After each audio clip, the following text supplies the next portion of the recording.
Waalaikumsalam warahmatullahi wabarakatuh. Saya lihat Ustadz orangnya sangat percaya diri.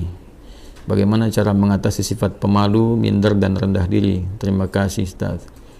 Astaghfirullahaladzim, astaghfirullahaladzim, astaghfirullahaladzim. Saya mohon ampun kepada Allah Subhanahu wa Ta'ala bila ada yang dilihat oleh orang lain berupa hal-hal yang terlihat baik dan sebagainya, tapi ternyata juga saya belum bisa memenuhi seperti apa yang terlihat. Maka semoga Allah mengampuni kekurangan-kekurangan itu, memaafkan dan memberikan bimbingan supaya menjadi lebih baik. Ya, teman-teman sekalian, membangun kepercayaan diri pada hal yang positif itu tidak diikat dengan profesi seseorang, ya, atau tugas seseorang. Ya, kepercayaan diri itu tidak melekat kepada seorang ustadz saja, kiai saja, ya, seorang habib misalnya, seorang guru. Tidak, tapi semua kalangan sepanjang mengerjakan nilai kebaikan mesti membangun kepercayaan diri yang kokoh pada dirinya untuk komitmen mengerjakan kebaikan itu, sehingga melahirkan motivasi kuat untuk melakukannya, mengerjakannya siapapun dan apapun yang ia kerjakan. Apakah ia misalnya dia di birokrat, ya, di dunia birokrasi, apakah di dunia diplomasi, apakah seorang pebisnis, seorang pedagang, seorang perawat, dokter, insinyur, bahkan misalnya dosen, guru, mahasiswa, atau juga pekerjaan-pekerjaan yang dilakukan pada umumnya masyarakat, ya, baik bertani, berkebun misalnya dan sebagainya. Semua butuh kepercayaan diri, dibangun sepanjang dikerjakan itu baik, ya, sepanjang yang dikerjakan itu baik. Nah, sekarang membangun kepercayaan diri itu seperti apa? Maka dimulai dengan hadis Nabi Muhammad SAW yang diriwayatkan oleh sahabat Umar bin Khattab radhiyallahu taala anhu, haddatsana qala, ya kan, an Abi Hafs عن أبي حفص عمر بن الخطاب رضي الله تعالى عنه قال رسول الله صلى الله عليه وسلم إنما الأعمال بالنيات وإنما لكل امرئ ما نوى فمن كانت هجرته إلى الله ورسوله فهجرته إلى الله ورسوله يا فمن كانت هجرته للدنيا يصيبها أو امرأة ينكحها فهجرته إلى ما هاجر إليه. Itu kan rawahul Bukhari. Maka di sini Nabi memberikan tips kepada kita semua, pesan yang sangat kuat. Seseorang itu kalau ingin mengerjakan sesuatu, kembalikan kepada motivasi terkuat dalam dirinya, ya, yaitu niatnya. Jadi ada 3 tahapan kita mengerjakan sesuatu itu berdasar dari dasar hati kita dulu. Yang pertama ada keinginan, ya. Yang kedua ada tekad, yang ketiga ada niat. Nah, keinginan itu disebut iradah namanya. Setiap orang tuh ingin pada segala yang baik. Ya, kalau Anda tanya, mau nggak ke surga? Semua jawab mau. Ingin nggak haji tahun ini? Semua orang ingin. Ya, tapi apakah setiap yang punya keinginan punya tekad? Belum tentu. Ya, tekad itu azam namanya, azimah, punya tekad. Baik, saya ingin ke surga, saya punya tekad yang kuat untuk bisa mendapati itu. Ya, nah tekad ini akan menurunkan turunan-turunan sampai nanti ke niat. Ya, sama persis saya pengen haji nih tahun depan, pengen banget. Ya, beda dengan yang sekedar ingin. Kayak ingin haji, ingin saja, tapi punya tekad, dia ingin mewujudkan keinginan itu. Nah, tahapan mewujudkan tekad tuh ke selanjutnya disebut dengan niat. Ada usaha pendahuluan, ya, nabung dari sekarang, terus berikhtiar, ya, ikhtiar yang optimal sehingga apa yang kita tekadkan itu bisa tercapai. Ingin ke surga, alhamdulillah, bertekad, apa surganya nih, Firdaus, maka kita siapkan, ya, berniat betul-betul, bikin tekadnya itu terwujud dalam bentuk perencanaan awal, perbaiki diri, mulai berhijrah, ya, berhijrah mendekat, meninggalkan yang buruk. Hijrah itu meninggalkan kebiasaan yang kurang baik, yang tidak Allah sukai, kepada kebiasaan baik yang Allah dan Rasulnya sukai. Itu poinnya. Jadi hijrah itu bukan menuntut kita pindah kepada suatu tempat tertentu, ya, kecuali kalau di tempat kita beraktivitas itu sangat tidak kondusif sekali. Ya, susah mendekat kepada Allah, terancam dalam keburukan. Ya, di tempat kerja misalnya, tempat kerjanya diliputi keburukan-keburukan yang sulit sekali mendekat kepada Allah. Mau sholat susah, baca Quran susah, sementara kita sadar bahwa rezeki itu yang mengatur Allah, kan kita sadar betul Allah Maha Pemberi rezeki, Allah mendatangkan rezeki. Ya, kenapa kita tidak berpindah ke tempat yang kemudian Allah sukai dan dengan itu keberkahan Allah berikan? Toh tetap kan rezeki tidak akan tertukar, toh tetap tidak akan berkurang. Ini kan poinnya. Nah, itu hijrah yang menuntut perpindahan tempat. Sama dengan tinggal di lokasi misalnya yang di tempat tinggal itu walaupun kompleknya terlihat megah dan sebagainya, tapi fasilitas untuk masjid tidak ada, mau pengajian susah, mendekat kepada Allah juga tidak mudah, gitu kan? Anda mencari tempat yang teduh, yang nyaman ibadah, yang enak beraktivitas, di situ kemudian Anda membangun kepribadian yang lebih dekat dengan Allah Subhanahu wa Ta'ala. Jadi hijrah itu prinsip dasarnya meninggalkan perbuatan yang tidak disukai oleh Allah dan Rasulnya kepada kebiasaan dan perbuatan yang disukai Allah dan Rasulnya. Jadi bukan menuntut satu perpindahan secara langsung, ya, atau pindah kepada misalnya komunitas, pengajian, golongan tertentu. Bukan itu poinnya. Jadi jangan Anda katakan kalau berhijrah ini pindah ke golongan A, komunitas B dengan nama tertentu dan sebagainya. Bukan itu poinnya. Ya, lebih kepada mendekat kepada Allah. Siapapun yang bisa membimbing kita sepanjang sesuai dengan ajaran-ajaran yang disampaikan oleh Nabi, mengacu kepada keterangan dasar Al-Quran, ya kita ikuti dalam kebaikan, ya tanpa harus mencela atau menepikan orang-orang atau golongan-golongan lain tertentu. Nah, dalam konteks berpindah ini, maka lakukan semua karena Allah. Ya, motivasinya karena Allah dulu, nanti supaya dibimbing oleh Allah. Karena nanti orang melakukan sesuatu itu banyak motifnya. Ya tadi kata Nabi kan, "Faman kana hijratuhu lidunya yusibuha", ada yang karena materi dunia. Ya, jadi Anda ini melakukan aktivitas untuk percaya diri ini, ya mengatasi sifat malu, minder, macam-macam. Apa yang mau dikejar? Karena dunia. Ya, kalau cuma dunia orang banyak sekarang. Ya, ada latihan-latihannya segala rupa untuk mencapai pekerjaan tertentu. Ada latihan sekarang di bidang bisnis misalnya. Dilatih Anda public speaking, bagaimana bicara depan orang, begini, begitu, dan sebagainya untuk capaian dunia. Ya, Anda akan dapat. Kata Nabi, Anda akan dapat. Ya, tidak ada kesalahan di dalamnya, sepanjang dicari itu baik, tapi belum tentu ada pahala untuk bekal pulang. Nah, niat itu menentukan apakah apa yang akan kita cari ini disukai oleh Allah sehingga punya bekal akhirat, value-nya value akhirat, atau cuma dunia saja. Itu poin pertamanya. Jadi tanamkan pada diri kita itu motivasi yang kuat untuk mengerjakan sesuatu ini lillah, karena Allah, ya, dan Rasulnya. Nanti karena Allah itu memberikan kekuatan pada jiwa dan Rasulnya memberikan bimbingan yang sudah Nabi contohkan kepada kita, ya, dan mewariskan pedoman-pedoman kehidupan yang abadi sifatnya. Nanti tinggal diikuti di situ, ya kan? Nah, jadi yang pertama adalah membangun kekuatan niat, motivasi diri dulu. Motivasi diri dulu. Saya ingin melakukan ini sebagai hujjah saya ketika kembali kepada Allah. Ya, saya ingin melakukan ini ya supaya Allah ridha dengan saya. Nanti dari niat yang benar itu Allah berikan kekuatan pada diri kita. Nah, niat itu diterjemahkan dengan apa? Setelah muncul dalam hati kita, kita akan memulai aktivitas itu yang baik itu, maka kita bisa mulakan itu dengan memohon kepada Allah. Nah, di sini dia. Jadi membangun sifat kepercayaan diri, diantaranya memulai dengan menautkan aktivitas yang akan kita kerjakan, ya, dengan harapan perlindungan dan pemberian kekuatan serta bimbingan dari Allah. Mohon taufik namanya, minta. Nah, itu keadaan itu disebut dengan tawakal namanya. Ya, tawakal itu menyerahkan keadaan kita yang akan kita ikhtiarkan, baik mulainya ataupun akhirnya kepada Allah, gantungkan kepada Allah, sehingga Allah memberikan perlindungan yang paripurna kepada diri kita. Maka Nabi mengajarkan kita untuk berdoa dalam memulai segala hal. Nah, doa itu juga membangun kepercayaan diri. Makanya orang kalau mau mengerjakan sesuatu ketika dia berdoa lebih kuat kan? Ya, Anda mau bicara, Anda berdoa. Dan diajarkan kan di Quran di surat Thaha itu bagaimana seorang Musa alaihissalam dibantu sekretarisnya Nabi Harun alaihissalam, ya, dua-duanya datang kepada Firaun untuk berdakwah, menyampaikan kebaikan, membangun kepercayaan dirinya bagaimana? Kan berdoa dulu. Ya kan? Setelah dia berniat baik, menjadikan semua urusan karena Allah, dibimbing oleh Allah tuh. Ya, bimbingannya indah sekali. Jadi bimbing oleh Allah, nanti kalau datang katakan yang baik-baik, katakan yang lembut supaya dia sadar. Ya, di Quran surat Thaha itu kan ayat 43 sampai 44, faqula lahu qawlan layyina la'allahu yatadzakkaru aw yakhsha. Katakan yang lembut, ya kan? Katakan yang halus, tutur kata yang baik, yang elok dengan retorika yang benar, ya kan? Sampaikan aja. Nah, mudah-mudahan dengan itu nanti ya, ada kelembutan pada hati dia sehingga dia merasa takut kepada Allah dan memperbaiki diri. Nanti Allah bimbing, berikan kekuatan. Makanya nanti ayat-ayat berikutnya itu memberikan kepercayaan diri yang kuat kepada Musa ketika tawakal itu ada, lalu dibimbing doanya, Rabbi shrahli sadri wa yassirli amri wahlul 'uqdatam bil lisani yafqahu qawli. Lalu kemudian Allah menegaskan, jangan takut Musa, ya aku akan membersamai kamu, ya kan? Nah, kamu akan dibekali begini begitu dan sebagainya. Ini isyarat Quran yang sangat dalam.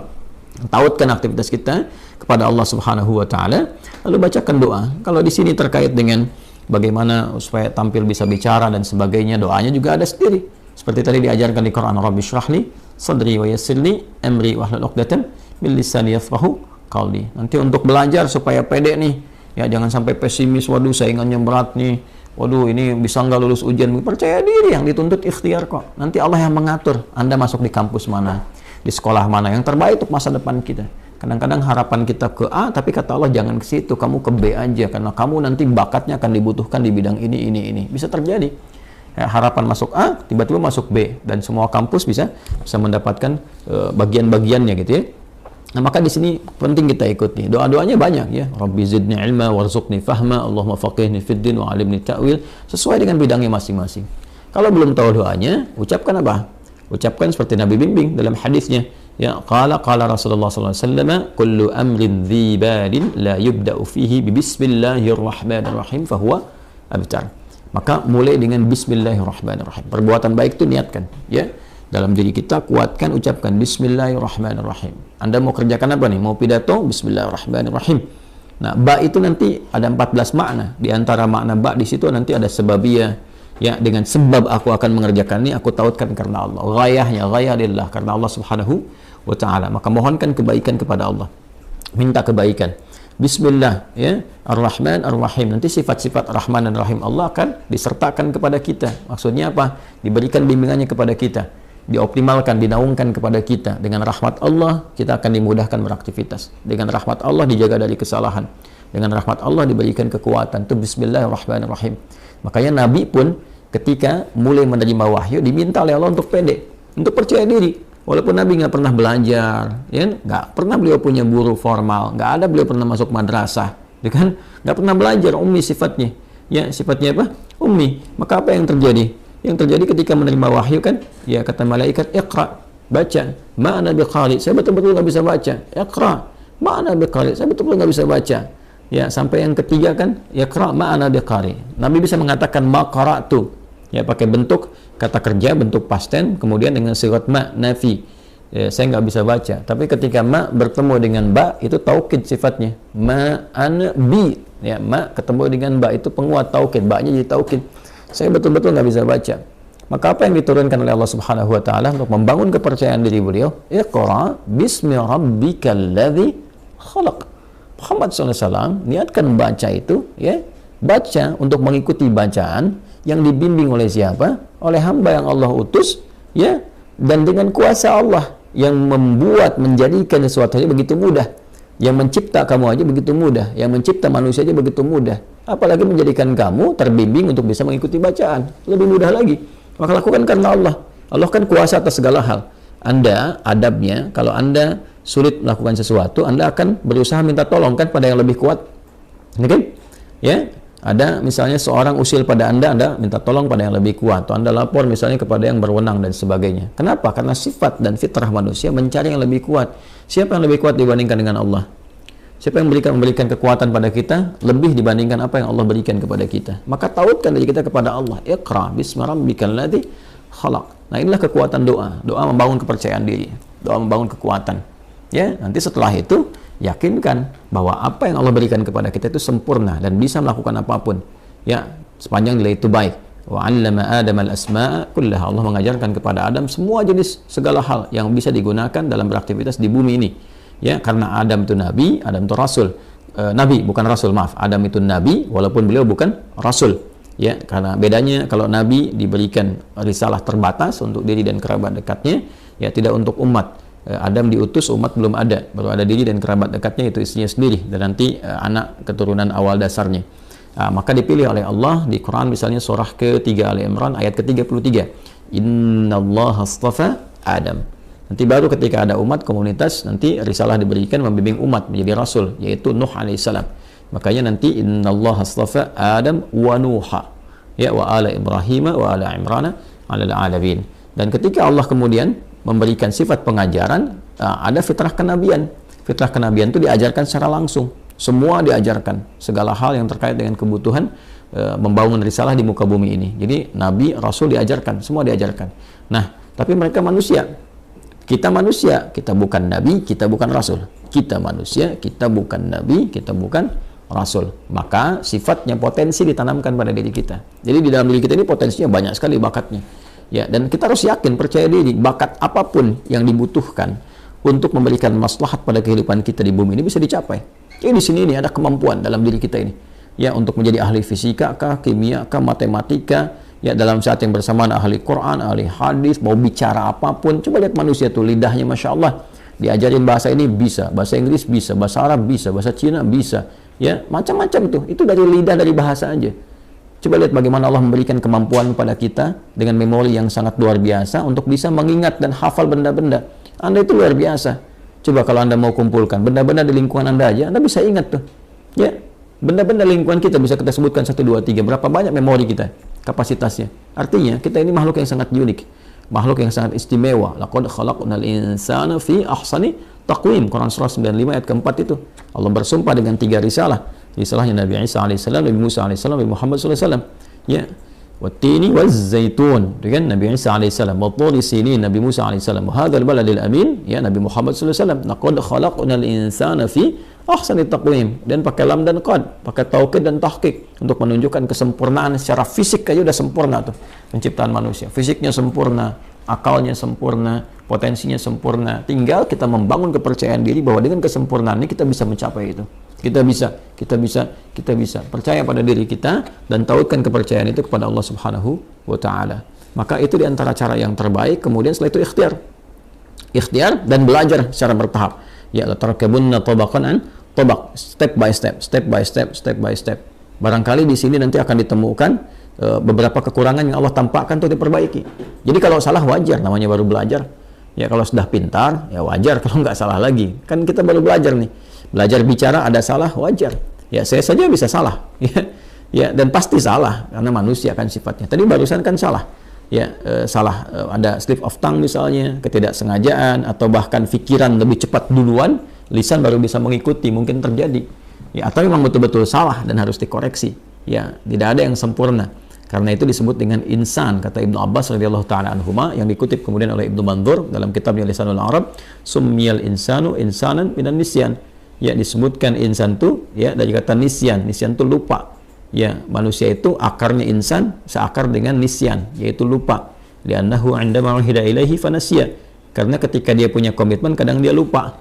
Dia punya komitmen dengan Allah untuk menyembah, dia lupa nggak nyembah Allah. Dia punya komitmen berbuat baik, dia lupa nggak berbuat baik. Ya makanya kalau ada orang berdusta, sebetulnya dia tahu dusta itu salah, cuman saat berdusta dia lupa. Ya, dia tahu korupsi itu salah, cuman saat korupsi dia lupa. Makanya lupa itu seringkali disandingkan dengan salah. Ya, nasiya itu lupa, nasitu saya lupa, nasina ya kita lupa, akhta'a itu salah, akhta'tu saya salah, akhta'na kita salah. Rabbana la tu'akhidna in nasina au akhta'na. Ya Allah mohon jangan hukum kami kalau kami pernah lupa dan dari lupa itu jadi salah. Itu di Al-Baqarah ayat 286. Jadi nasiya itu lupa, nanti turunannya insan disebutkan setidaknya 65 kali kurang lebih dalam Al-Quran. Nah, ya, kadang repotnya makanan kita nasi. Nasi. Banyak makan nasi, banyak lupa. Saya pernah waktu kuliah itu dosen kami tanya, mana kita apa artinya ini? Kita jawab kompak nasina ya Ustaz. Kami lupa. Maka Ustaz kami respon, akaltum nasi katsiran fanasitum. Kalian banyak makan nasi maka kalian lupa. Nah, itulah di antara langkah-langkah awal membangun kepercayaan diri, memotivasi, menguatkan niat, memohon kepada Allah bimbingan, kemudian mendekatkan diri kita kepada Allah dengan berdoa sesuai dengan objek aktivitas yang akan kita kerjakan, atau setidaknya mengucapkan Bismillahirrahmanirrahim sebelum memulai aktivitas. Setelah itu yakin pada diri kita ada potensi untuk melakukan itu, lalu belajar dari kekurangan, kesalahan. Kalaupun ada salah, jangan langsung divonis saya nggak bisa. Tidak, bukan begitu caranya. Tapi Allah menampakkan itu supaya diperbaiki, dan jadi lebih baik untuk ke depan. Setelah itu nikmati hasilnya.